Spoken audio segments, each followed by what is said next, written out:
Ladies and gentlemen, hello. Good afternoon, everyone. Good afternoon, everyone.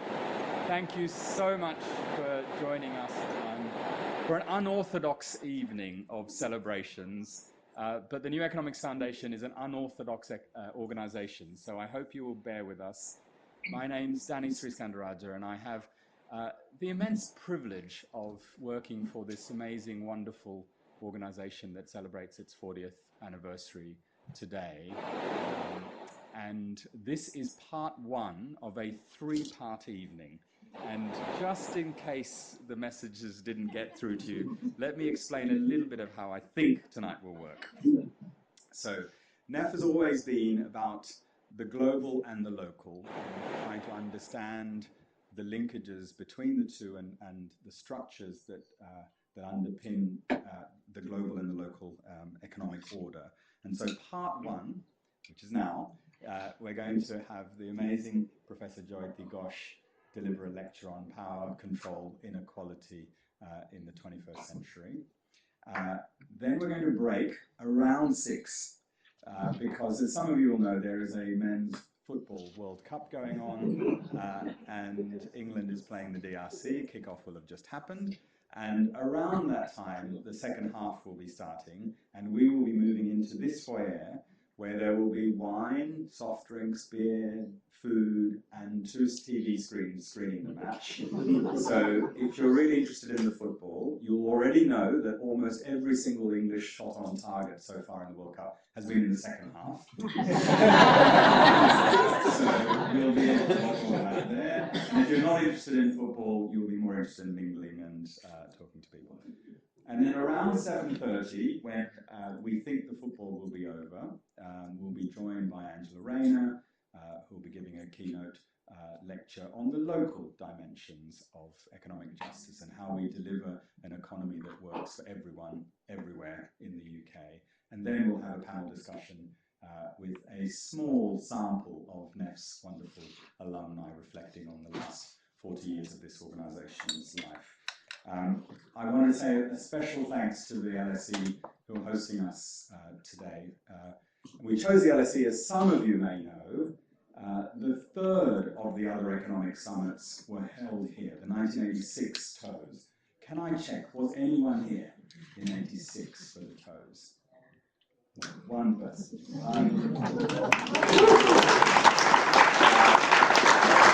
Anyone at 85 at the time? One there. And 84, the original TOEs. Okay, right. And okay, I'll go back into the sort of history in part 3 of this event. But I'm really grateful to the LSE, and particularly the International Inequalities Institute, who we're working with on this event. I've done this before, but I want to read an excerpt from the letter that Jonathan Porritt sent to James Robertson and Alison Pritchard. And Jonathan Porritt, as you know, was the chair of the Ecology Party, and this is now October 1983. And Jonathan is writing to James and Alison to urge them that when Margaret Thatcher hosted the very first, was hosting the G7 in 1984, that they should organise an alternative economic summit. And this bit of the letter that they wrote, I think is well worth reading again and again. To challenge the complacent orthodoxies of growth economics was once considered absurdly heretical. Not to do so now is positively antediluvian. The pursuit of contemporary industrial economics constitutes the greatest single threat to human rights today in this and every other country.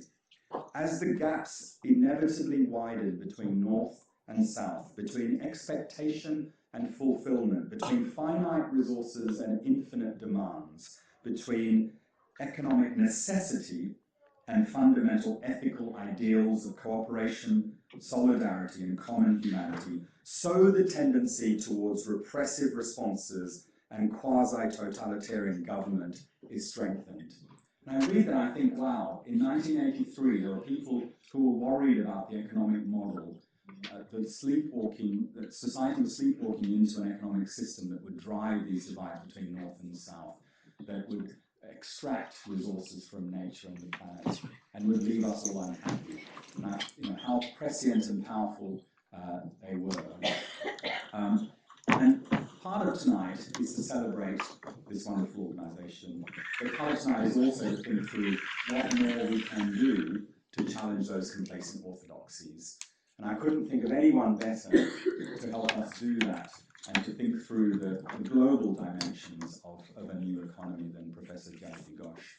Jayati, you will know, has been one of the world's leading development economists, 35 years or so at Jawaharlal Nehru University. These days, or since 2001, has been a professor of economics at the University of Amherst in Massachusetts.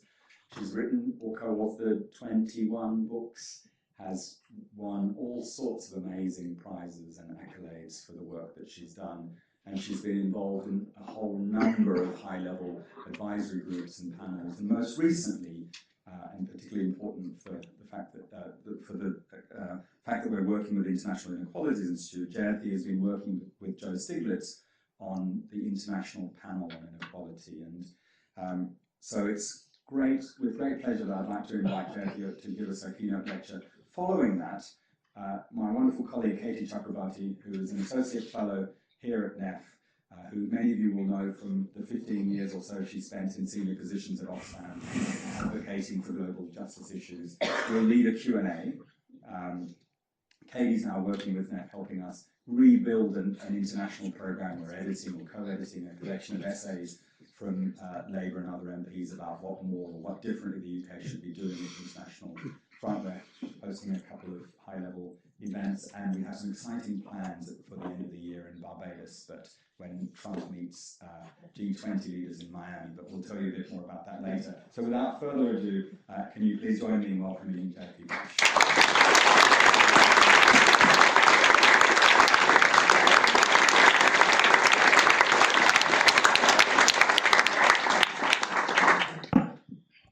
Thank you so much, Danny. Thank you for inviting me to this. I feel like I've been involved with NEF activities from several decades ago earlier, and it's great to be back here with this group.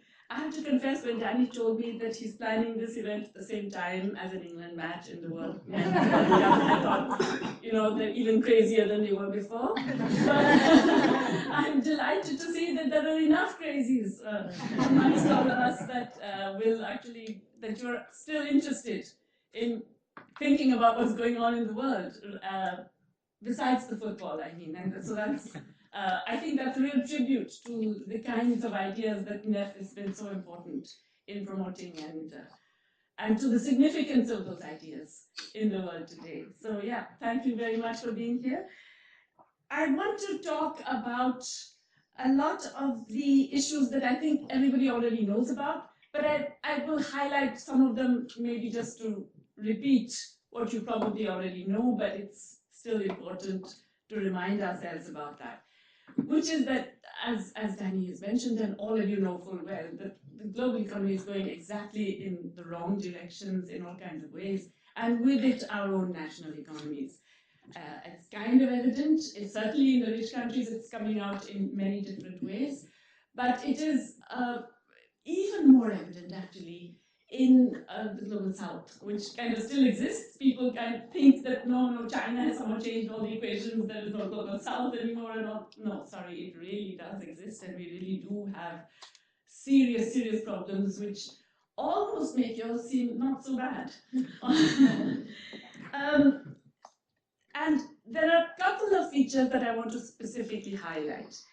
The first is that, I think Danny mentioned 1983, when this very prescient argument was made. But since the 1990s, and particularly since the turn of the century, there's been a lot of talk about inequality. Yeah, we've seen many uprisings. We've seen We Are the 99%. We've seen the Occupy movements. We have seen books about inequality. There was a real upsurge in research about inequality, which also became very popular. That is, you could find it in airports and things like that. And yet, in that period, inequality has exploded since then. In other words, even as people were talking about it more and more, inequality has absolutely exploded. Okay, I was, as Danny mentioned, I was on a panel with also Joe Stiglitz and others from Africa and Latin America, which was looking at inequality, and it is really striking, the shift particularly in wealth inequality. So according to one estimate, the top 1% of the global population got 41% of the increase in wealth since the year 2000, in a quarter century. And the bottom half of the global population got 1% of the increase in wealth. Okay, so that's the kind of thing we're talking about.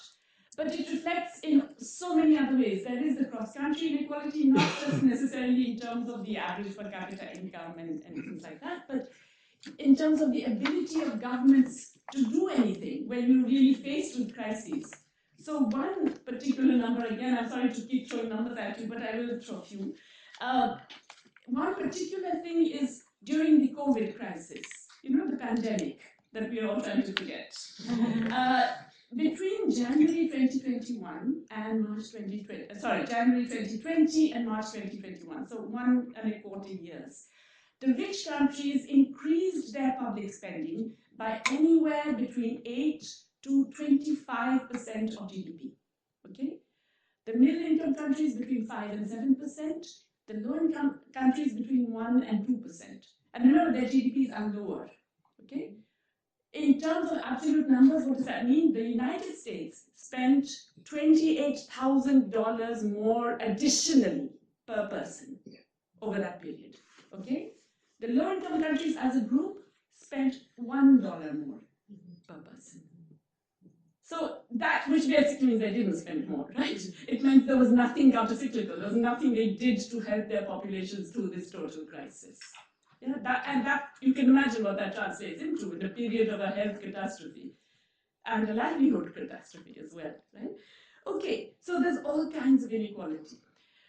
Among the inequalities that we noticed, there's one that I want to emphasize, which has to do now not just with wealth, but also income.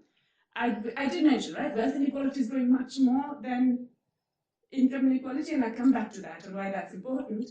But we know for income that wage shares of national income are declining in most countries of the world and globally as well. They have been declining. They were the period when they were rising, but for the last 25 years they've been declining. But within the profit share, and this is the part people often don't realize, within profits, there's a massive concentration at the top. So within all profits, the large corporations are getting the bulk of the profits. Within the large corporations, the multinational corporations are getting more than 80% of the share. Within multinational corporations, US multinationals are getting the bulk of the share of profits. So, and that's been increasing over time. Okay? So if you look at it in the top 4,000 companies, there was a study done by UNCTAD, the top 4,000 companies in the whole world, which is really like all the big, including the Chinese companies and so on. The share of US companies, which are all multinational, went up from about 50% to 77% of profits. They're capturing more than 3/4 of all the profits, the US companies. Okay? The share of European companies goes down from about 34% to 21%. The rest of the world goes down from about 17% to 2%. 2%, okay, which includes all the Chinese behemoths that everybody's saying are just, taking over the world and so on. 2% of the global profits of the top 4,000 companies. Now, despite the fact that these US companies are getting this massive increase in profits, investment in the US wasn't going up. It was stagnant or declining investment rates throughout this period, okay? So it wasn't like they were using their profits to do investment. The only reason investment has gone up last year, and I can see Anne, people here who will know more about it than I do, the only reason it went up is because of investment in AI and crypto. 85% of US investment was AI and crypto, which frankly, I personally think both are bubbles, and one of them shouldn't exist anyway. Maybe both, but I mean. Okay, and on the other hand, the Chinese companies, which are investing like mad, and really the only reason why global investment rate goes at all over this period, they're part of that 2% of the profits. So this whole thing that, they have to make more profits because that's how you get investment, otherwise you won't get investment, that's nonsense. It's part of the stuff we're peddled, which we really should know better than to accept quite in the same way. Now, what does that mean? What does all these, this whole concentration at the top mean? There are two aspects of it that I really want to highlight, which I think are very important. One is that the nature of what large corporate capital in the global economy wants to do has changed. They're not really looking for what we would call profits out of real investment. They're looking for rents. So we now have a rent-oriented capital. We have global capital looking for different ways to get rent. So what are rents? Rents are what you get out of control. So we come to that issue of control. And what are the kinds of control I mean? Well, there are different ways in which you can get the rents. You can get them through intellectual property rights, which is a fancy way of saying that you are controlling knowledge and monopolizing it and commercializing it and selling it in little bits and pieces to people as and when you wish, and using it to cement your own market power. So intellectual property rights is one way. The control over finance and the rents you can extract by entering and financializing all kinds of activities is another way. Your ability to influence regulations, whether it's about the environment or whether it's about labor, whether it's about anything really, all of those are other ways in which you collect rents. So what does that mean? It means you're oriented towards ensuring that those regulatory and legal and institutional processes will generate those rents and you can grab them.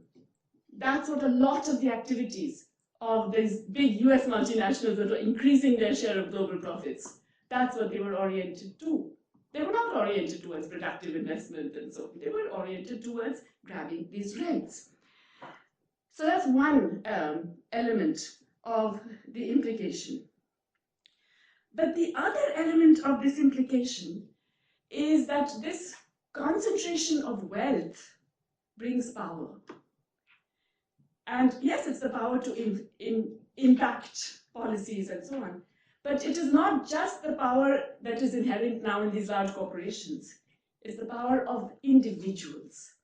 So another thing we found when we were looking at this at inequality is, Naida and others were also involved in the consultations, we found that this immense concentration of wealth and power, which I personally believe is the greatest we've ever had in human history, has led to the most unequal control and domination of very few individuals. I mean, literally a handful of individuals, okay, 2 handfuls of individuals over in the entire world.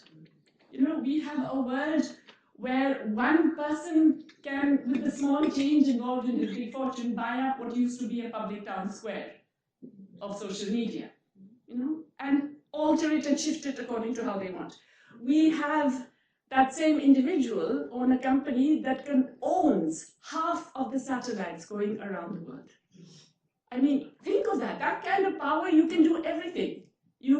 We have a few corporations owned dominantly by a very small number of men. Okay?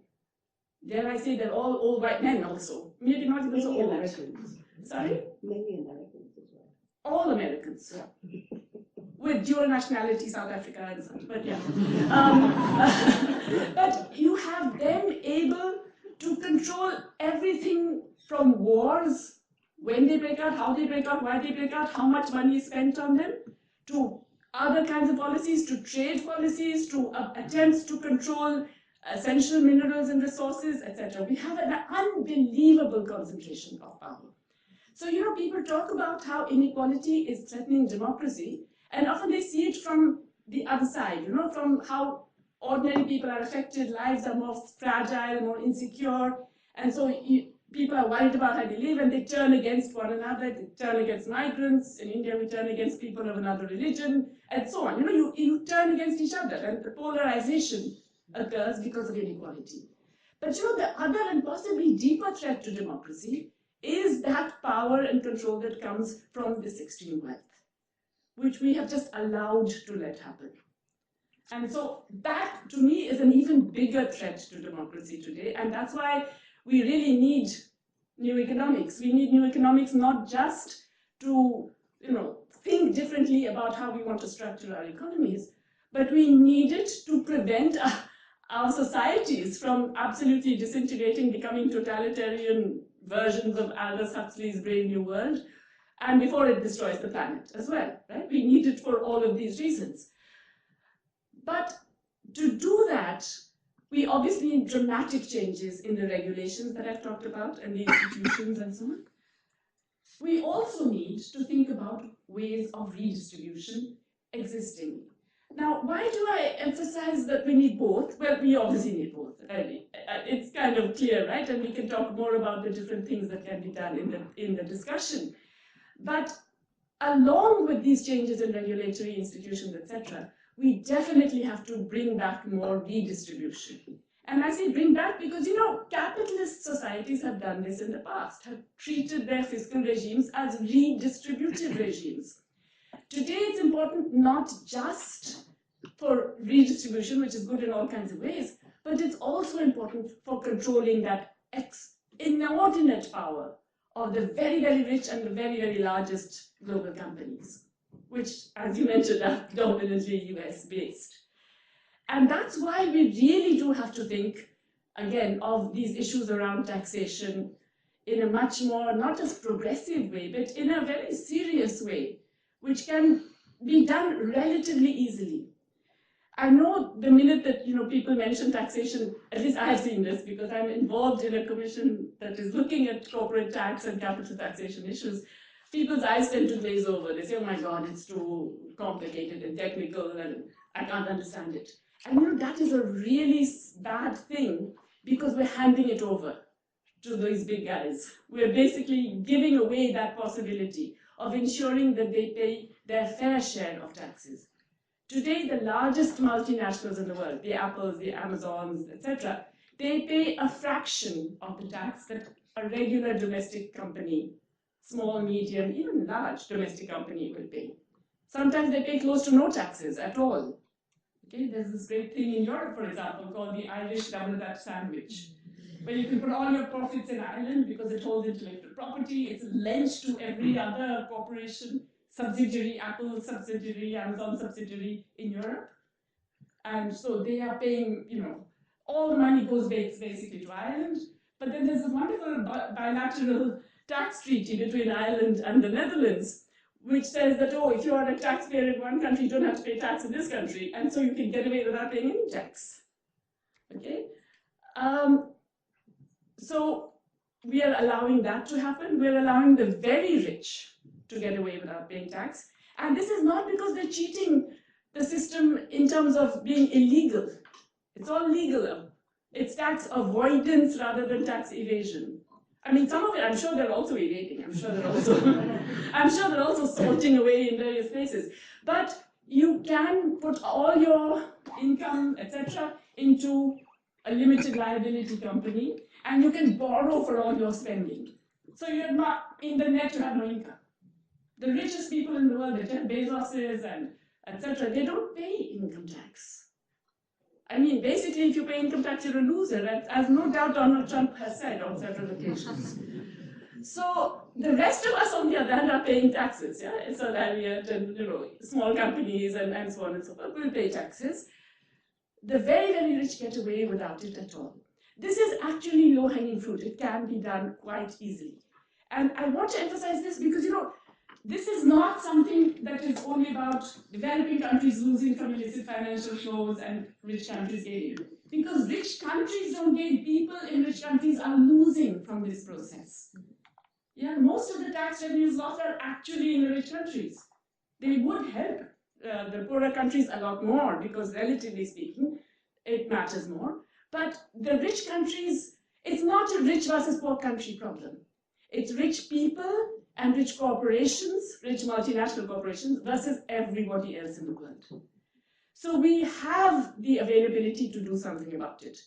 We have tax negotiations going on in the UN, where you can actually demand that you have a system which forces the multinational companies to be treated as one company, so they can't shift everything to Ireland and say, oh, we can't pay any taxes in England or in France or in Spain, but forces them to expose their global profits to be shared out among all the countries in which they have significant economic presence, sales, employment, and so on. Okay? You can do that. You can demand that the very wealthy pay a fair share of their tax by taxing a very small percentage of their wealth. 2%, 1.5%. For them, it's like a stock market valuation change. You know, they won't even notice it. If you tax the billionaires, the 2% of their wealth, Gabriel Zucman has estimated you get $240 billion. Well, probably it's more now because their wealth has gone up since then. But you get $240 billion, which so happens is what you would need for climate adaptation. That year, okay? There is so much you can do with these very, very small changes. But that does require some global interaction. It requires some cooperation at the international level. And here I have to say that unfortunately, even progressive governments in the UK have not been very good on this. In fact, if I may say, they've been awful on this in the international negotiations. And that's really bad. It's not just bad for the rest of the developing world, which is frankly not very delighted with the attitude of some of these rich countries, but it's very bad for the people of this country as well. Because you will lose out. You know, you will hear that there's no money for NHS, there's no money to solve the water problem in the Thames, there's no money to do X or Y. And a lot of that has to do with the fact that the government has refused to enable an international system of cooperation that would enable you to do the minimal fair taxes that are required. So really, tax is a deeply important political issue which we cannot allow fiscal experts and others to take over. And it is one that I think governments have to be held to account in terms of not just where the spending goes. If you notice, after every budget, the focus is on the spending. It really has to be on why are certain kinds of taxes not being imposed? Why are they not being implemented? Why is the government going to international negotiations and preventing other countries from doing that when it would benefit everybody, all the people, not just in those countries, but also in your own country? And I think that has to become a very significant political impetus in every country to force our governments to actually be accountable on something which has very, very deep distributive implications. And with that, we need, for taxing the very rich, again, it's not impossible to do. We need to know how much wealth they actually hold. So we have some idea because, we now have this exchange of banking information, the common reporting standards that have been established, where about 142 countries are involved, and they are able to do this. They can find out how much financial wealth, and real estate also more or less gets worked out. But we don't know how much money they hold in trusts, private trusts where the beneficial owners are not known, in shell companies and other kinds of shadow payments. We should demand the beneficial owners are known, that the law requires you to name the beneficial owners. In England, that would also mean that in the islands of Jersey and Guernsey, which are tax havens at the moment, you reveal the beneficial owners. That you don't have that whole privacy thing, so you know who owns how much assets. Just to end on some good news, because it's already hard at the moment. It's not impossible. And I do believe that we're entering a phase in the world where things are changing, not just in public perception, but even potentially in policy. In France, you may have heard about the Zucman tax. The economist Gabriel Zucman, who is also on the same tax commission, the Independent Commission for the Reform of International Capital Taxation, he has proposed this idea that you should tax the equivalent of 2% of the wealth of very rich people, like super rich. So in every country, you can define the super rich differently. You can make it the billionaires, you can make it the centimillionaires, you can make it. And in Colombia, they imposed a tax that began with anybody holding wealth of $5 million or more. And it went up to the highest rate of 1.5% was on people who had more than $25 million. Okay, so You can do it at different levels, depending on your per capita income. In the US, maybe you want to only just do it to billionaires. If you do that, you can earn enormous amounts of revenue from very, very few people, and they won't notice it. I mean, really, if you hold that much, are you going to notice it? Right? It's like a stock market valuation change. You won't really pay much attention to it.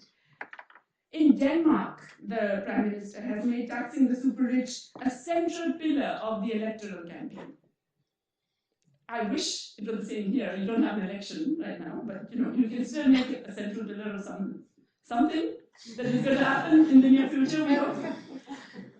In California, there is a proposed tax on the very wealthy, the billionaires, which is a 5% levy on the wealth of anybody who holds more than $1 billion. And you can imagine what people are saying. Right? All the rich people say, "Oh my God, this is the end of the world. This is not rewarding, innovation and da da da." Most billionaires get their wealth through inheritance today, not through, and then they get richer just by letting money sit there and accumulate. But it's also then they tell you, well, if you do that, rich is going to leave, yeah? Which is such a common thing. Now it turns out the examples we have, very few people actually leave. It's fine to claim you will leave, but you have your friends, your family, your cultural associations, etc. You don't necessarily just want to leave. But also, if you leave, there is the possibility of saying there's an exit tax. So the same time you impose the tax, you can say, if you want to leave, fine, but before you go, sorry darling, here's a little bit of money you have to pay. This is not some crazy pie in the sky Indian economist saying this. This is already happening in the United States. They have an exit tax. If you stop being a US taxpayer, you have to pay up on all the capital gains you made in that period. There are other countries who have exit tax. Canada, Australia, France, Norway, Germany, Spain. I mean, the UK is an outlier. Not having a wealth tax, not significant of any significant kind, and not having an exit tax. You could do this. So, and why it matters is that if more countries do it, it's much easier for other countries to do it. And that helps everybody. Now, there are really positive spillover effects for everybody if progressive changes happen even in your country. So, many, many things to talk about, but I'm going to stop here so that we can perhaps get a discussion. Thanks so much.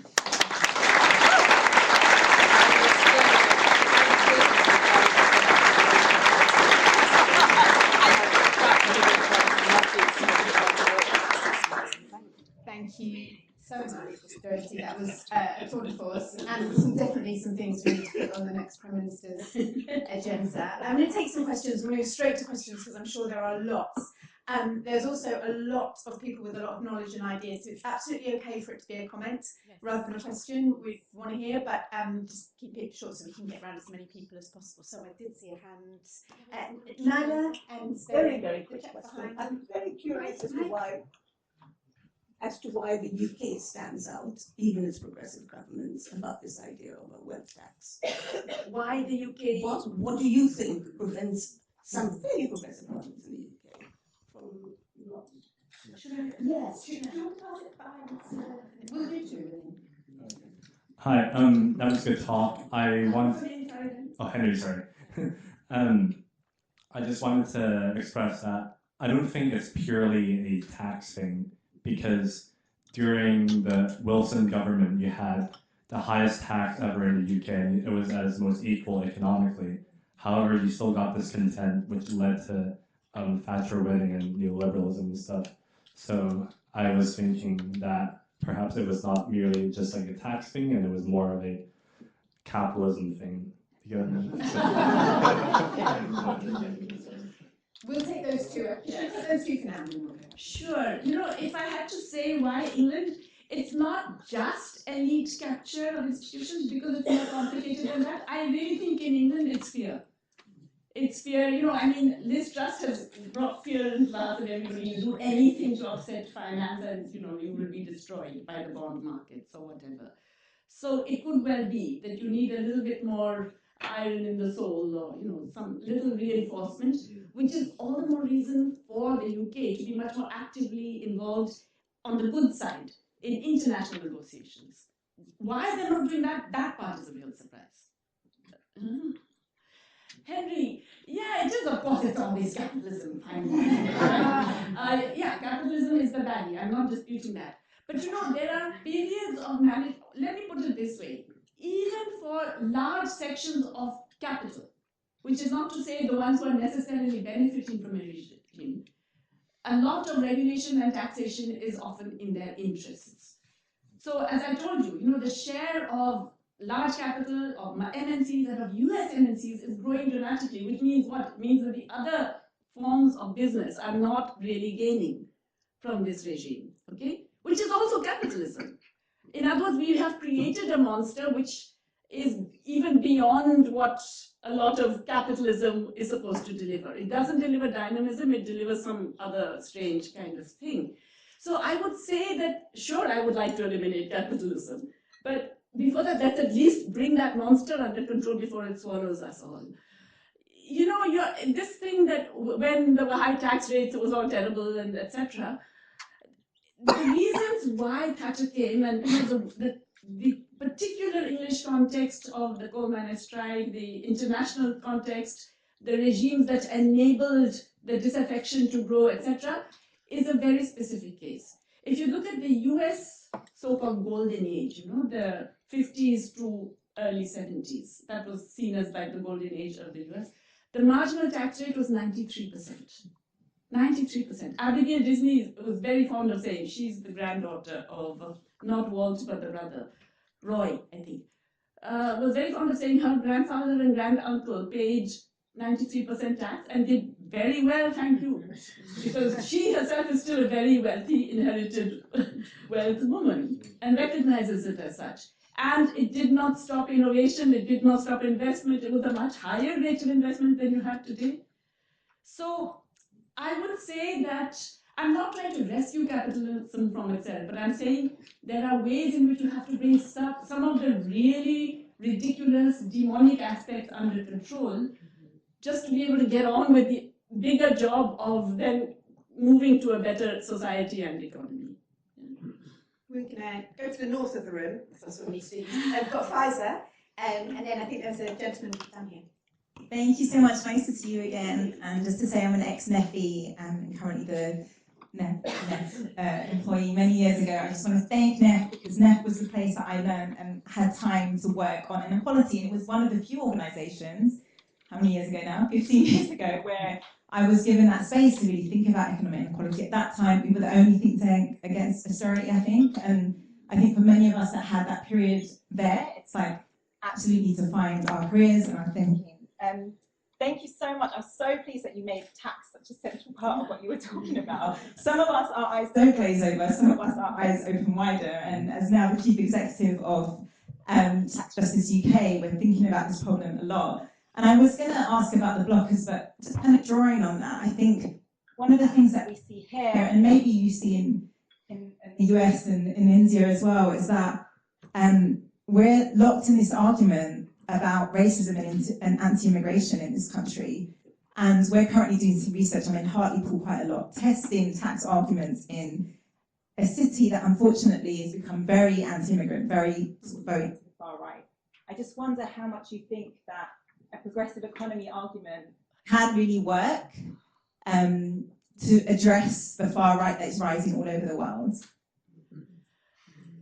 Yeah, this is such a difficult, well, first of all, lovely to see you. Hi, yeah, so great. This is such a difficult problem because I think, the material conditions, I mean, as an economist, I'm always looking for the material conditions. I do think they explain only part of it.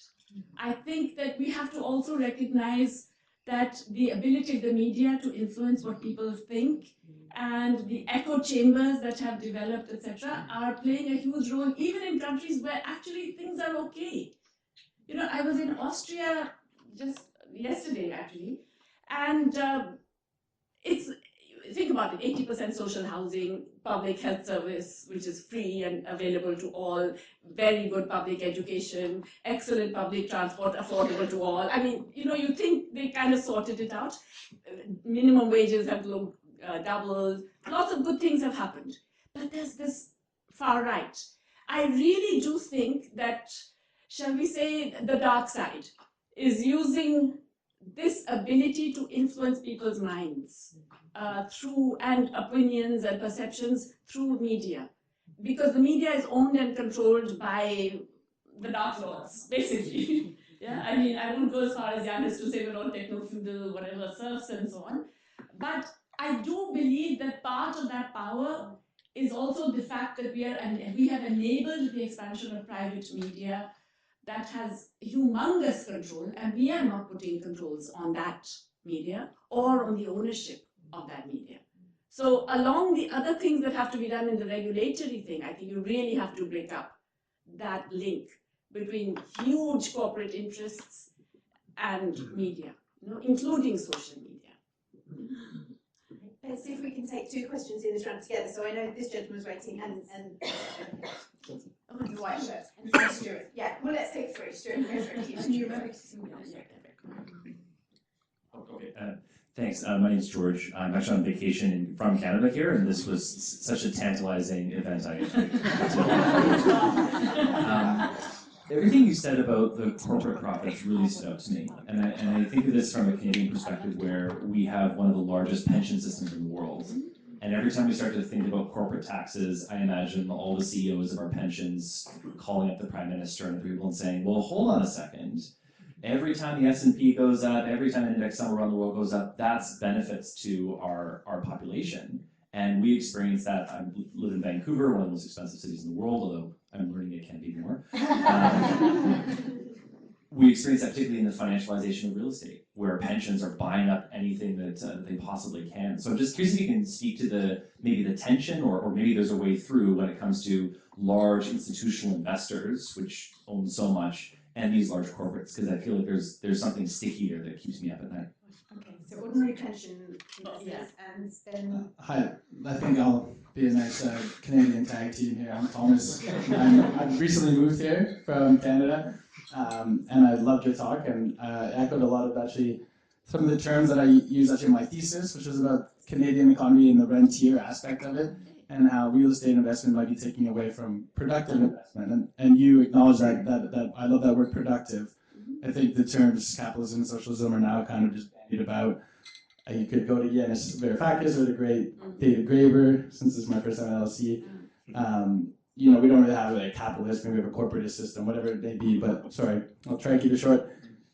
What I'm thinking of in terms of fiscal policy is I think that a lot of these solutions of grabbing more of the existing wealth, I'm on board with all of them. A lot of that stuff's very hidden, and where's the political willpower versus how can we use the fiscal system as an incentivization for further investment in productive businesses and to take away from sort of those monopolistic sectors like the FIRE sector. So disincentivizing speculation in real estate, financial markets, not to say disincentivizing, but taking those monopoly profits away from there. And I've always been fascinated with sort of the land value tax since I came across Henry George, which would allow us to lower income taxes on the rest of the population. So you have middle income, lower income households that are still being taxed more than Jeff Bezos, more than these companies. What would be the aggregate demand, windfall if we were able to offset that fiscal burden in other sectors of the economy, simultaneously looking to make the economy more productive and less extractive? Thank you. And Stuart at the end of the day. Do you mind taking the mic back?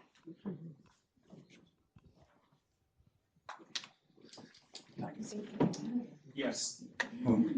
Stuart Wallace, lovely to see you again, Jayati, and thanks for a great lecture.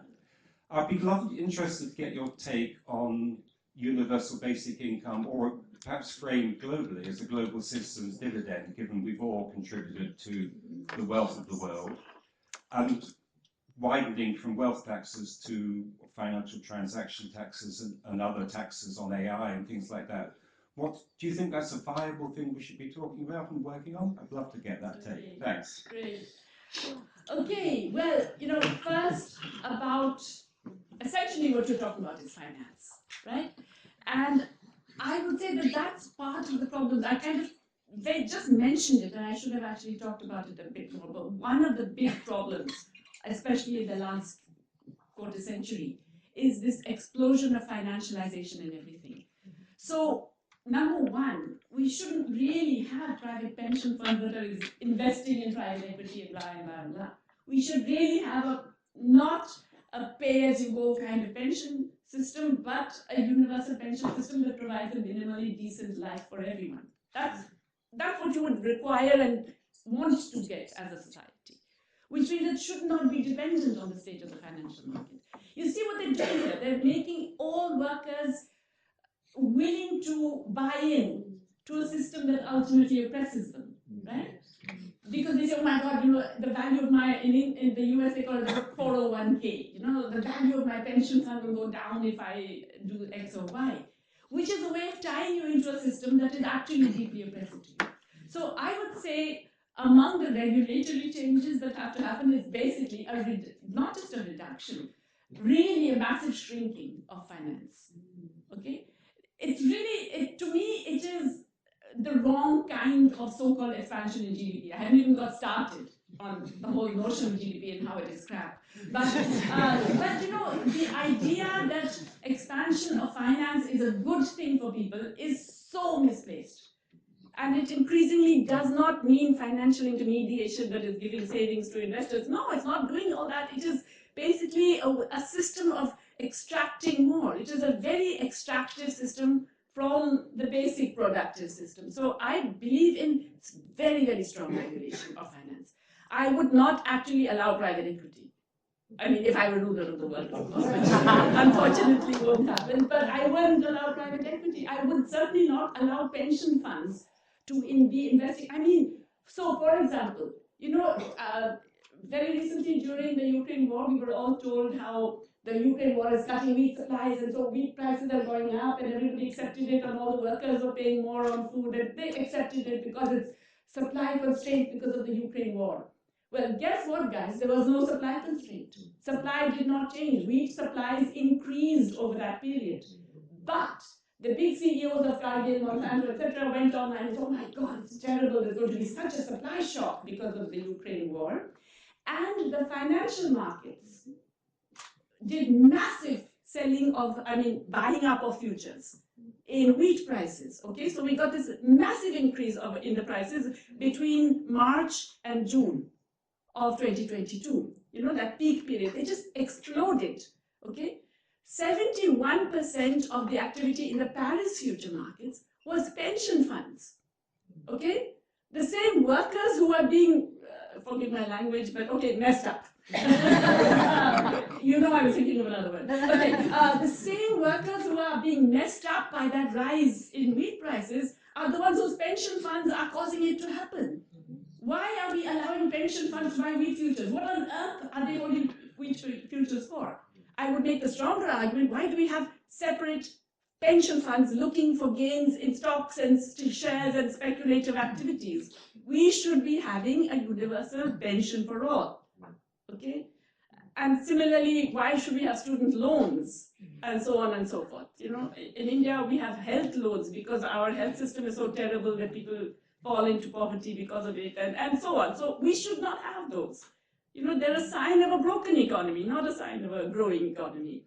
And the fact that the FIRE sector, finance, insurance, real estate, is such a large, important sector in so many rich countries is a sign of weakness. It's not a sign of strength.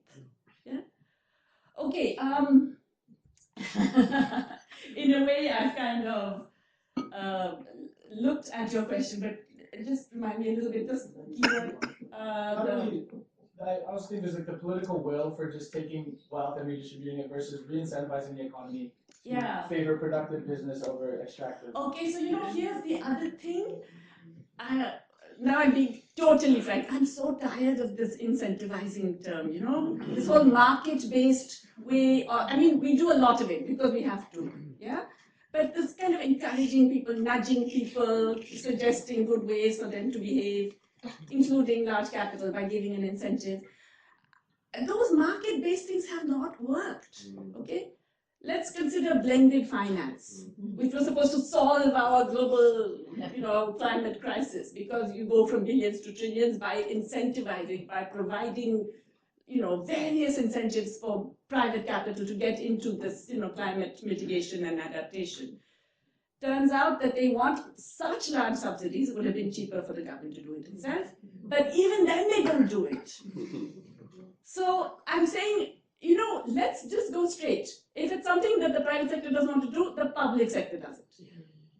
And that's what the public sector is for. That's what it was, as, you know, even in capitalist societies, that's what they did traditionally. They did the stuff that the private sector wasn't going to do. And so we get the public to do it, and then if it becomes profitable, you will find enough people getting in there and doing it. Okay? You can think of many, many examples. I could think of post-war Europe during the Marshall Plan. It was the public investment that drove the private investment. The German industrial success, okay, today they're moaning and groaning, but you know, they were a success, right? Huge success. So much driven by the public reconstruction funds enabled by the Marshall Plan that made the private investment profitable. So you go out and do it, and then you don't have to then give them a special incentive. They will do it because they will see the market and the profitability there. You know, so I would rather do it that way. Instead of spending money giving the incentive, you spend the money doing something. And that creates the basis, the ecosystem for the private sector to grow. Most of the successful countries of the 21st century, China, East Asia in general, etc., have done it that way. Not through, you know, giving all these, I mean, the rest of us, crazy India and so on, we give all these incentives. And all it does is make the very, very rich in India even richer. You know, the billionaires and so on. So, yeah, I'm not a big fan of market-based incentive. And Stuart, that's lovely to see you again also, really. Yeah. UBI. Okay, guy standing is going to kill me for this. But can I just say it frankly? UBI sucks. Why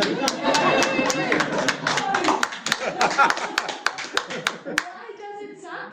Well, remember the origin? You know who thought of Milton Friedman? It was his negative income tax. Right? There was positive income tax, when you go down the ladder, below a certain ladder, you pay them money instead. Why? Because it's all market-based. You don't deliver public services. You give people cash. Yeah? No, I really believe in universal basic services.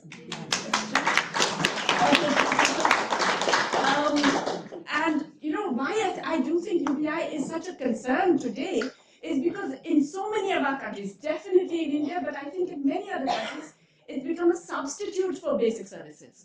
So, you know, we won't make sure that you've got minimal health or housing or in India, food or anything. We give you a coupon or we give you money, and so you should be happy.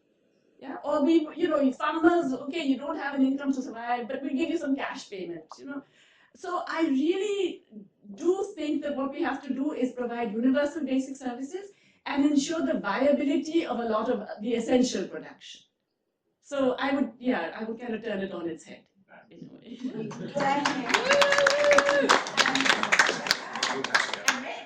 And the lady right there at the back, waving her hand. Yes.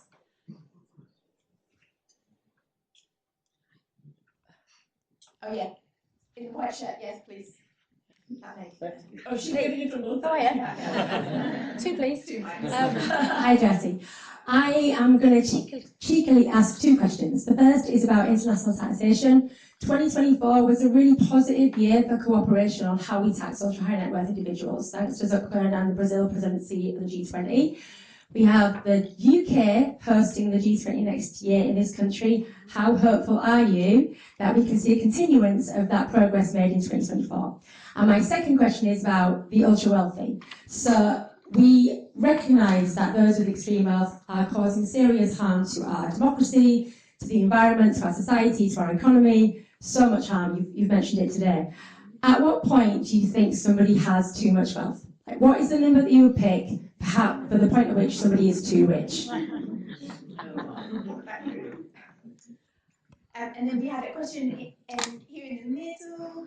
And just and when there was and then we'll see. Yes, yeah. If we've got time. Hi everybody, I'm Richard Stanforth, I'm from Christian Aid, and thank you so much for your support for our work as well. I just want to ask about sort of solutions in terms of a global convention, a treaty on tax, and also something on debt. I think is it 500 billion that Africa pays in its servicing costs at the moment? They're paying, 53 countries are paying out, like they're in debt distress. More on public services, more on debt than they are, in many cases, on public services. Yeah, absolutely. Thank you. Thank you. And then there was the lady right at the back. Yes, she's got a mic, please. Hi, sorry, Daniela Jenkins, the UK Women's Budget Group, and those that know the UK Women's Budget Group will be unsurprised that my question is around women. I have to be on brand. So when we talk about redistribution and we talk about inequalities, what I haven't heard mentioned in your fantastic lecture today is recognition that most of the world's inequalities sit on women's shoulders globally, and that women remain the shock absorbers of the inequities, of climate injustice, of so many injustices that we see, and yet even from both the right and also the left, women's needs and contributions are so often rendered invisible. So when we think about redistribution, how can we ensure that women's needs are no longer left as an afterthought? Thank you. Thank you. So we've got UK G20 good, how much is too much, debt, and women.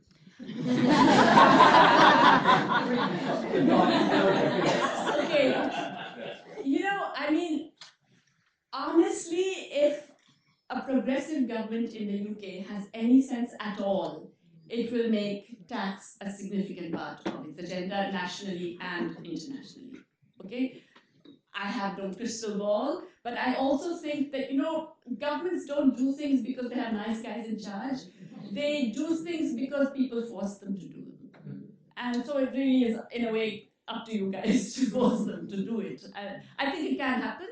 I think there's a lot of positive movement in other countries that is suggesting that it can be done, but it does require a social or popular mobilization that is significant enough to make them feel that they have to do it, And it doesn't matter how nice they are otherwise, How much is too much? Okay, no, but it's a good question, because in the old days, the Scandinavian countries had a rule that, nobody's income could be more than 12 times that of the minimum wage.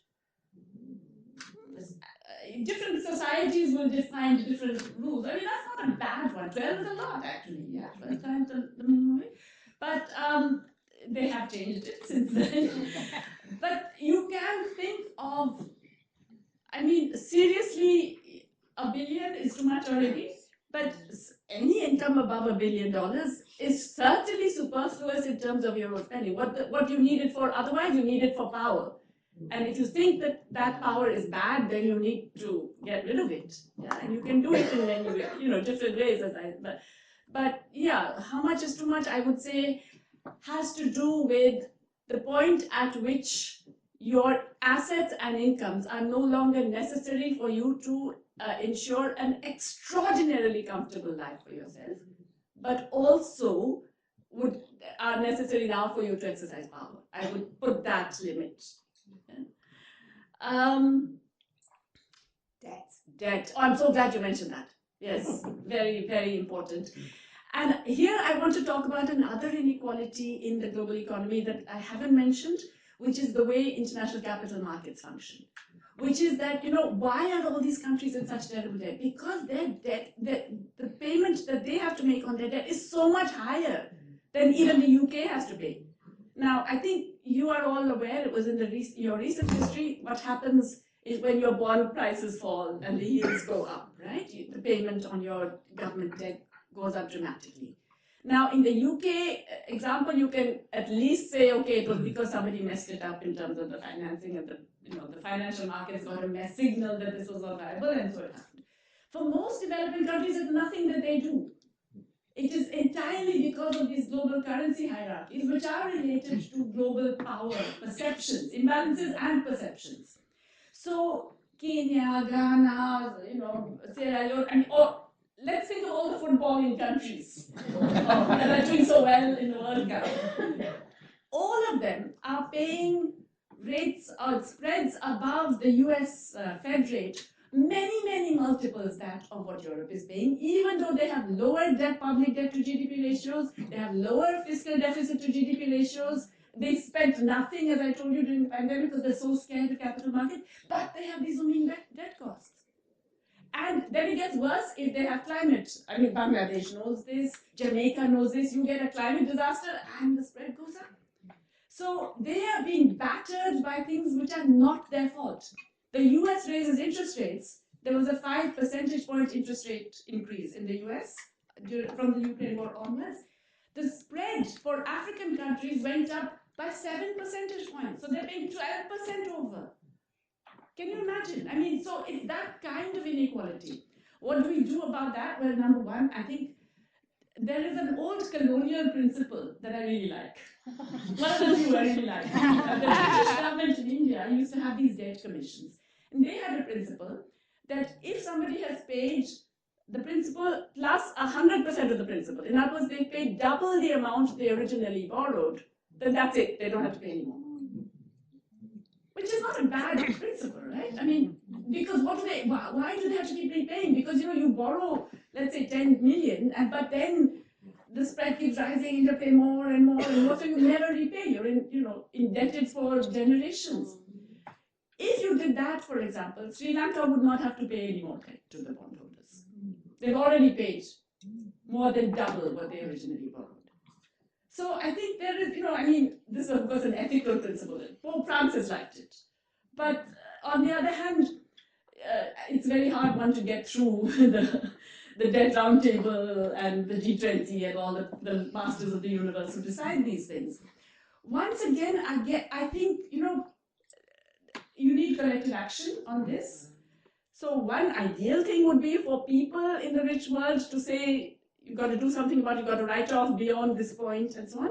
But the other would be for debtor countries to say, enough already. Can't pay, won't pay, And for that, you need to be together because individually you will be picked upon and destroyed.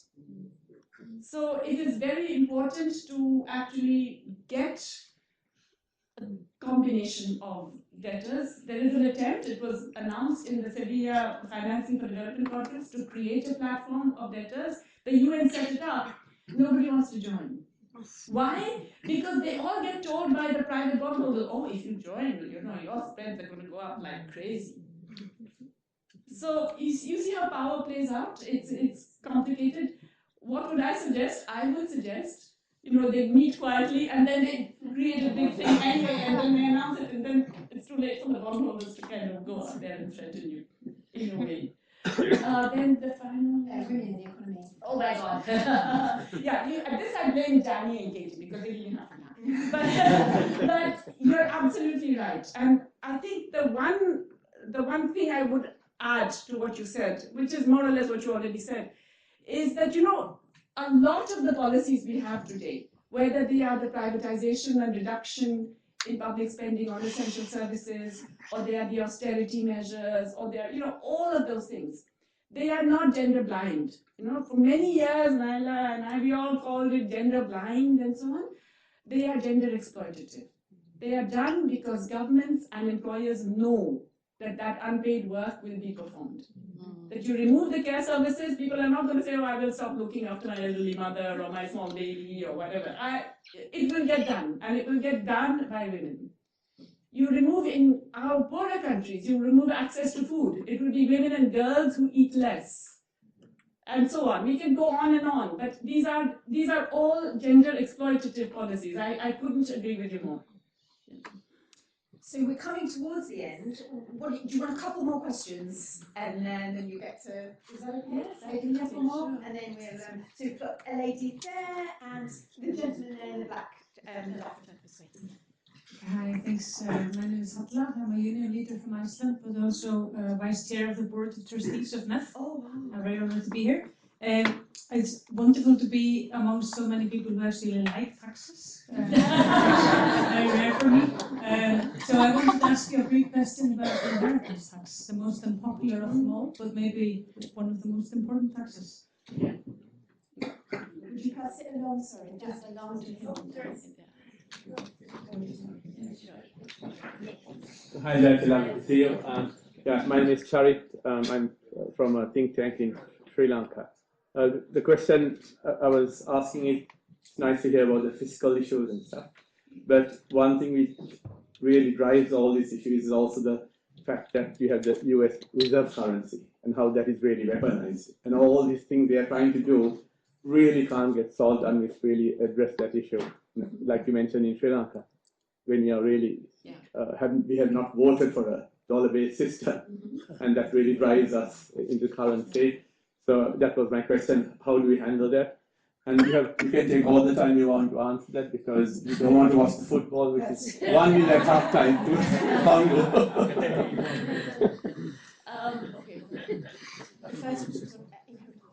Yeah, again, I'm all for inheritance tax, as you can imagine. However, I would say that there has to be a high level. And I think the problem with both wealth and inheritance tax, the minute you mention it, the media presents it that, oh my God, you know, all your life-saving things which you were going to give to your children will go, and etc. We have to pitch it at a sufficiently high level that we know it's superfluous, you know, that it's not for ordinary hardworking people who are saved and so on. And that's easily done.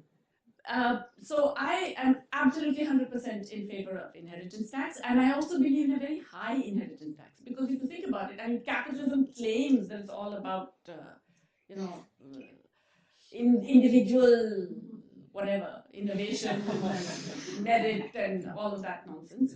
Well, if so, then fine, prove it, you know, next time around. Anyway, you've had all the advantages of opportunity and access and education and so on because of your wealth. But then you should not necessarily end up, and this is particularly important today with billionaires. As I told you, more than half the billionaires in the world today are inherited billionaires, not even, you know, so I'm, yes, absolutely in favor of it, but above the same threshold that we would have the wealth taxes. Yeah. US. Yeah. You know, I think, let's face it, it's kind of happening anyway. It's a long process. It doesn't happen overnight. But I do believe, I mean, I would love to hear Anne's position on this, but, you know, the period of dollar hegemony is coming to a close. Yeah, not over, and it doesn't mean that there's, you know, it's not like you have the main actor and he leaves and then there's another main actor. It's not like China immediately comes and has the renminbi. No, it doesn't work that way. When you think of the interwar period, it was a period when clearly the pound sterling had lost its preeminence, but the dollar was not at that point yet. It was a period of instability and financially, you know, not the best and all kinds of other things going on. But it was also a period where developing countries got a chance to change their position in the global division of labor. You know, these periods of instability may be bad for global capital, but they're not always bad for all of the segments in it. And I believe we're not just entering, we're in that period of instability. I think there's no doubt about it. And I think Biden began this process by, you know, weaponizing, using sanctions, freezing assets. I mean, of course, the US has frozen Iran, Venezuela, Cuba assets for a long time, but you do it to Russia, then all the other central banks in the world start looking around and say, okay, you know, let's hedge. And that already had started, but, you know, Mr. Trump has dramatically accelerated the process. So we find more and more different kinds of currency arrangements. And I think we are going to get to a situation where as more and more central bank digital currencies emerge, we will get systems of payment across those, at least for current account transactions. Yeah? And for capital flows, I would say, and this has to do with the currency hierarchy business in general, I would say there is no major benefit for developing countries to get integrated into global capital markets. You know, the poor countries, we get into these debt-driven cycles, and then we have all this disaster, and we're stuck for a generation, and etc. The countries that are supposedly successful, I did a study for 4 countries, Malaysia, Indonesia, Thailand, and India, which I've all seen as big success stories of globalization. And it turns out they are paying such high seigniorage costs, which is the difference between what you have to pay on capital that invests in your country and what you get from money that you send out. Okay? That difference for all these countries was quite significant, between 2 to 5.5% of GDP. So Thailand is spending 5.5% of GDP just on this difference in the interest costs. Can you imagine? 5.5% of GDP every year, which is more than all the actual capital flows. So even the countries that are supposedly success don't gain from this simply because of this crazy currency hierarchies that we have. So I would say there is no benefit. I mean, trade deglobalization, whatever you want to call it, it's kind of happening. People are moaning about fragmentation and so on. I would say what we really need is financial deglobalization.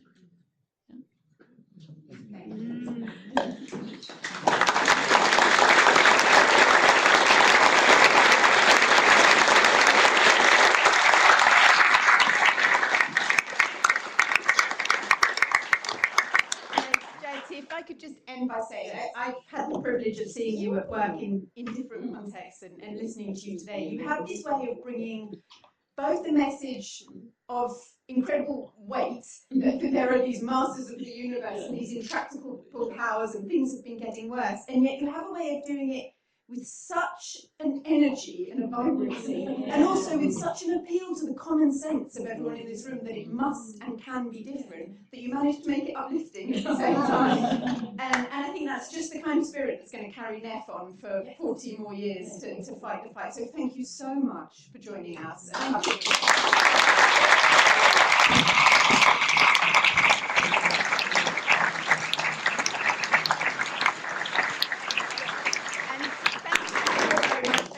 Very much invited to join us for wine, nibbles, football, non-football. Thank